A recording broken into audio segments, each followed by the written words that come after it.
పవన్ కళ్యాణ్ గారు అసలు ఏం మాట్లాడతారో ఎప్పుడు ఏ సమయంలో ఏం మాట్లాడతారో ఎవరికి అర్థం కాదండి. ఎందుకంటే ఒక్కోసారి ఒక్కో రకంగా మాట్లాడతారు ఆయన. కానీ ఆయన ఇచ్చిన హామీలు కావచ్చు, ఆయన మాట్లాడిన మాటలు కావచ్చు, అన్నీ గాలి మీద మూటలే, గాలి మీద బుడగలాంటిదే. కాబట్టి అలాంటి మాటలతోటి కొంతమంది ఆ మాటలు పట్టుకుని మాకేదో న్యాయం చేస్తాడో అని ఎదురు చూశారంట చాలామంది. కానీ అలా ఎదురు చూసి మోసపోయిన వాళ్ళలో సుగాలి ప్రీతి కేసు ఒకటి. ఆల్రెడీ పవన్ కళ్యాణ్ గారు 30,000 మంది అమ్మాయిలు మిస్సింగ్ కేసు అది తీసుకొస్తాను నేను అధికారంలోకి వస్తే అని ఇలా కొన్ని మాటలు చెప్పారు. ఆ మాటలు బట్టి ఒకసారి ఏం జరిగింది సుగాలి ప్రీతి కేసు అంటే ఇప్పుడు ఎందుకు తెర మీదకి వచ్చిందంటే కనుక చాలా మందికి సుగాలి ప్రీతి కేసు ఏంటో చాలా మందికి తెలియదు. ఒక్కసారి ఏంటో చెప్తాను, ఏం జరిగింది అసలు ఇప్పుడు ఎందుకు ఈ అంశం తెర మీదకి వచ్చిందో చెప్తాను. ఫస్ట్ అయితే లైక్ చేయండి, రాష్ట్ర ప్రజలందరికీ తెలియాలి కాబట్టి మీ వంతు ధర్మంగా లైక్ చేయండి. నా బాధ్యత నేను చెప్తాను, లైక్ చేయండి, మీ బాధ్యత చెప్తాను. నేను కొత్తగా మన ఛానల్ చూస్తే పక్కగా సబ్స్క్రైబ్ చేయండి, మీ అమూల్యమైన అభిప్రాయాన్ని కామెంట్ రూపంలో తెలియజేయండి, కుదిరితే దీన్ని షేర్ చేయండి. ఏంటంటే అసలు ఏం జరిగింది సుగాలి ప్రీతి కేసు అని అంటే కనుక ఇది ఇప్పటిది కాదు, ఇంచుమించుగా 8 సంవత్సరాల కింద కేసు ఇది. ఎప్పటికీ కంటిన్యూ అవుతూ వస్తూ ఉంది సుగాలి ప్రీతి కేసు. ఎంత ఇదంటే అసలు ఏం జరిగింది అని అంటే కనుక కర్నూలు పట్టణ శివారులోని ఒక రెసిడెన్షియల్ స్కూల్లో 10వ తరగతి చదువుతున్న ఈ సుగాలి ప్రీతి 2017లో హాస్టల్ రూమ్లో అనుమానాస్పద స్థితిలో మరణించడం అయితే జరిగింది. స్కూలు యాజమాన్యమేమో బాలికది ఆత్మహత్య అని తేల్చేశారు.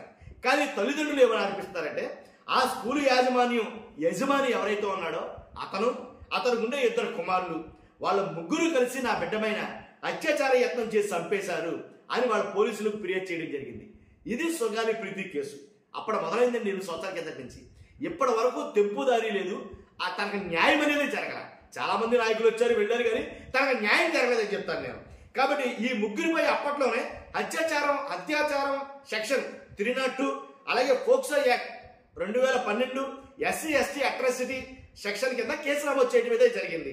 కానీ 30 రోజుల తర్వాత నిందితుల్లో 2 అరెస్ట్ చేయడం, అలాగే నిందితుల్లో ఉండేటటువంటి యజమాని ఎవరైతే ఉన్నారో 3వ వ్యక్తి కుటుంబ పెద్ద పోలీస్ స్టేషన్లో లొంగిపోవడం జరిగింది. తర్వాత ముగ్గురికి బెయిల్ వచ్చేసింది అనుకోండి, తర్వాత బెయిల్పై వాళ్ళు విడుదలైపోయారు. కానీ ఏం జరిగింది అసలు అనేది పోస్ట్ మార్టాలు, ఆ రిపోర్ట్లు అవన్నీ చూస్తే కనుక ఏంటి ఎవరైతే సుగాలి ప్రీతి ఉన్నారో తన గర్భాశయంలో ఒక జిగురు లాంటి పదార్థం ఒకటి ఉందట. ఒక జిగురు లాంటి పదార్థం, తెల్లటి జిగురు లాంటి పదార్థం.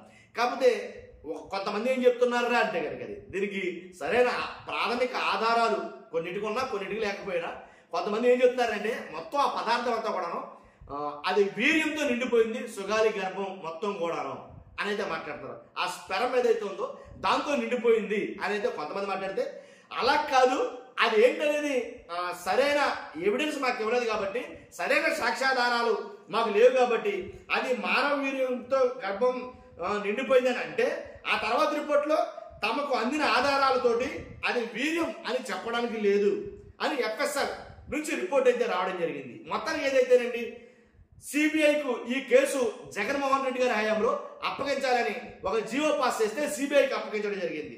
సిబిఐకి అలాగే మానవ హక్కుల కమిషన్ కూడా చెప్పడంతో సిబిఐకి అప్పగించడం జరిగింది. కానీ సిబిఐ దర్యాప్తు చేసి చేసి చేసి చేసి చేసి ఎప్పటికి వచ్చిన తర్వాత మేము చేయలేమని చేతులు ఎత్తేసింది సిబిఐ కూడా. కాబట్టి ఆ కేసు ఎట్టిపోయినట్టు ఇదంతా ఎందుకు చెప్పాల్సి వచ్చిందంటే 2019 అక్టోబర్లో పవన్ కళ్యాణ్ గారు కలిశారు. పవన్ కళ్యాణ్ గారిని కలిశారు కుటుంబ సభ్యులు.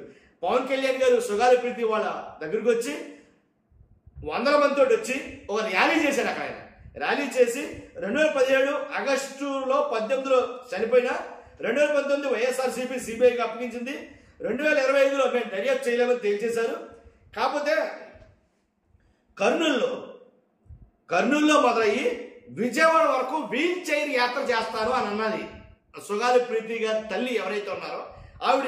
కర్నూలు నుంచి విజయవాడ వరకు రీసెంట్గా మొన్న నేను ఆవిడ వీల్ చైర్లో ఉంటుంది కాబట్టి వీల్ చైర్ యాత్ర చేస్తాను నేను అనేది ఆవిడ అంటంతో పోలీసులు అడ్డుకున్నారు.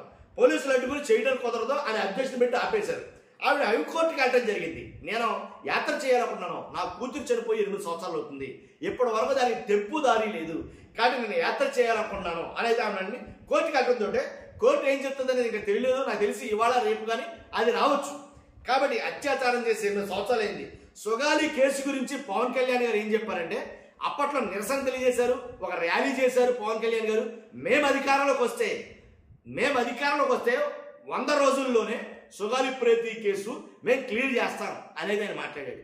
100 కాదు కదా, సంవత్సరంన్నర అయింది అధికారంలోకి వచ్చి పవన్ కళ్యాణ్ గారు.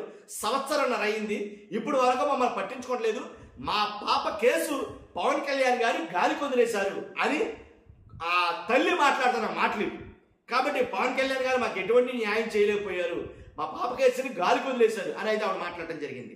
కానీ ఖచ్చితంగా ఈ కేసు ఎట్టి చెడు తిరుగుతుందో మనం చూసుకుంటూ వచ్చాం, ఎన్ని మరుపులు తిరిగింది ఏంటది.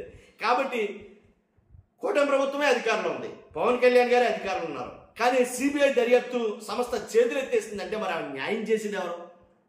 న్యాయం చేస్తారని చెప్పిన ఆ హామీ గాలిలో కొట్టుకుపోయిందా ఏంటో చూడాల్సిందే. ఖచ్చితంగా ఫస్ట్ అయితే లైక్ చేయండి, మీ అమూల్యమైన అభిప్రాయాన్ని కామెంట్ రూపంలో తెలియజేయండి. కొత్తగా మన ఛానల్ చూస్తే పక్కాగా సబ్స్క్రైబ్ చేయండి. Thank you very much.